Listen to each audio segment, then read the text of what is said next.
Bonsoir. Au cours d'un premier entretien, il y a une catégorie de patients auxquels je pose la question suivante. Est-ce que vous êtes bon en orthographe? Si la réponse est oui, alors je demande comment est-ce que vous écrivez le troisième mot de la phrase suivante. Vivre, c'est risquer.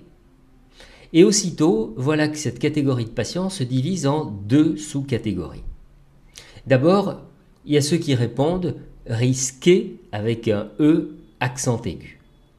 Et le mot éplé de cette façon, avec le E accent aigu, montre clairement au patient comment il considère la vie. C'est-à-dire comme un danger. À l'extérieur, tout est dangereux.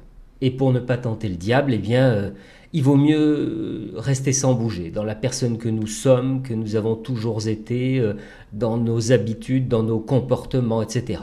Eux, avec un accent aigu, c'est de cette façon que le mot risqué va être entendu par les personnes dépressives, fatiguées, blessées par la vie, les personnes en souffrance, les personnes qui trouvent dans l'absence de mouvement le meilleur arrangement qui soit avec toutes les peurs que représente l'extérieur.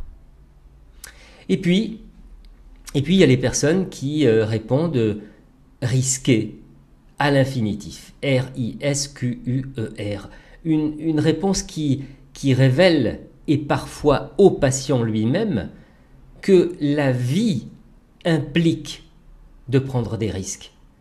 Une réponse qui souligne que la personne croit en l'existence en elle de ressources, des ressources de réactivité. Une réponse qui montre clairement que la mise en mouvement est indispensable pour que des choses puissent changer en nous et autour de nous.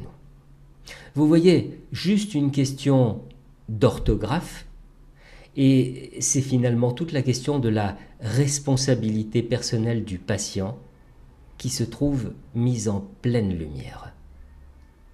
À bientôt.